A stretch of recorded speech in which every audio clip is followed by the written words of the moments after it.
energy of the world right now is so intense.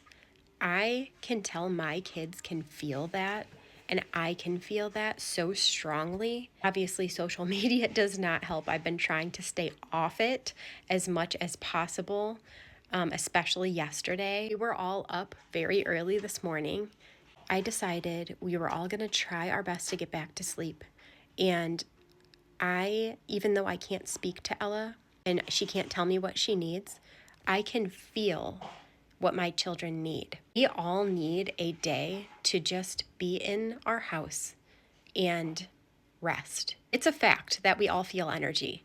There's so much hate going on right now and negativity. With all the announcements yesterday, I am so good at saying that's not the answer for me in some of the aspects, but it might be the answer for somebody else.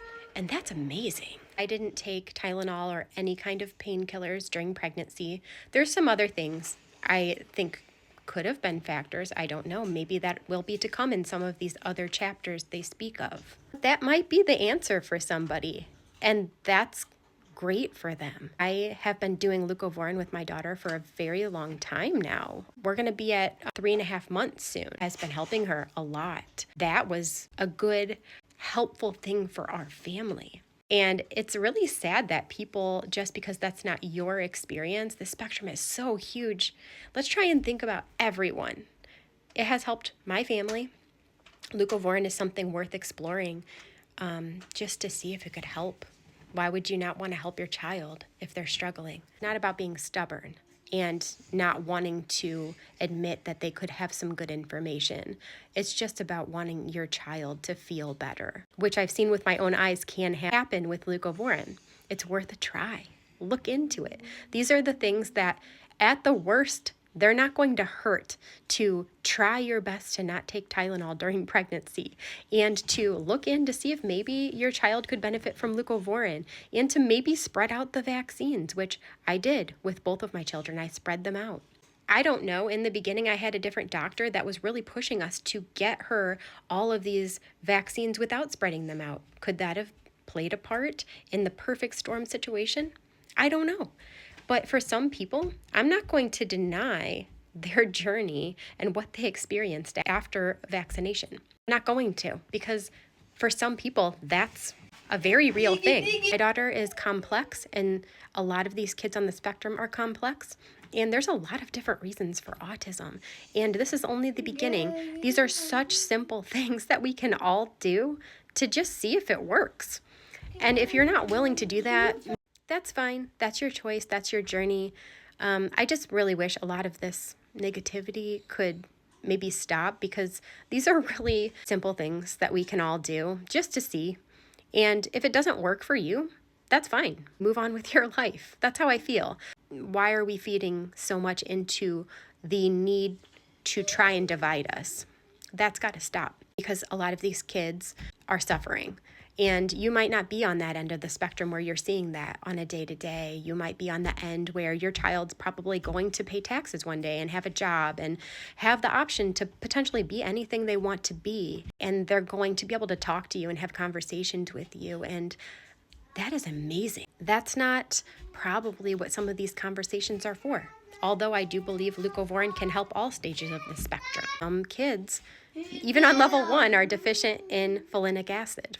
But if your child is not in the very severe group that they're more concerned about helping the suffering of, maybe just be open-minded that these families are just barely getting by every day. I would not wish this upon anyone, what I see my daughter suffer through on a daily basis. It's not a good thing to witness your child go through. And I'm so happy for you if that's not your experience. You should feel blessed. I feel blessed that Ella has opened my eyes to many things. But for many families, watching your child suffer is not a blessing. And to try and twist that into that scenario is, if you're on this end, it's just not something, you don't get it. But that's okay.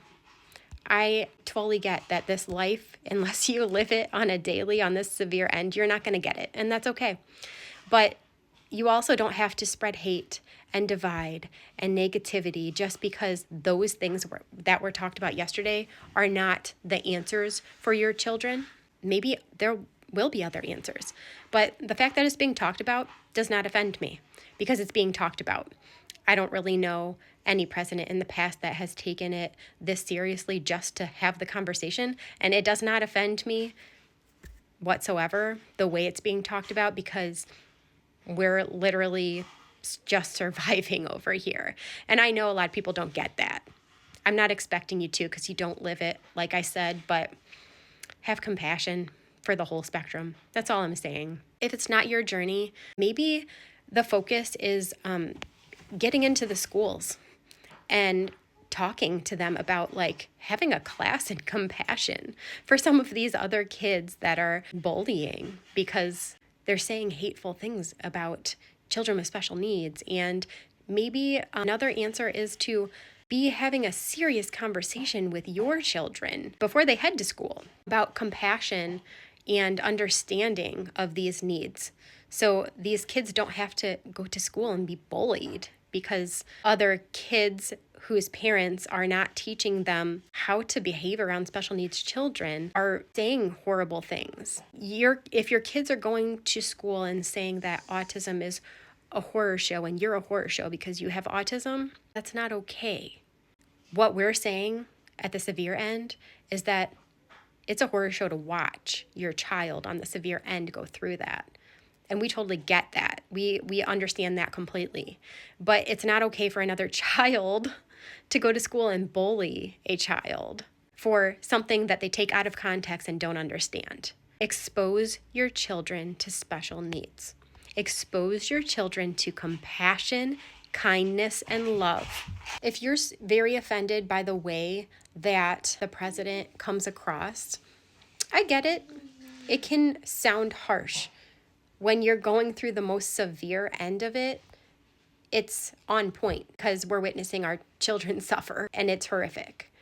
If you're on the level 1 or 2 end, I get you don't want your kid thinking that they're a horror show. I get that.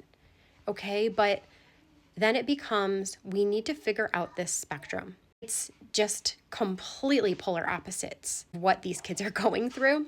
We need to figure out how we can separate that because I'm not offended if you want to call the severe end something else. I do believe that autism started out with mostly more severe kids. So I really feel we probably had it right when we called the level 1 more like Asperger's because they shouldn't be lumped in with these kids that are part of like the severe symptom end. Instead of trying to divide and spread hate because of someone's real experience, get into the schools, advocate, and teach your kids and expose them to special needs and other experiences.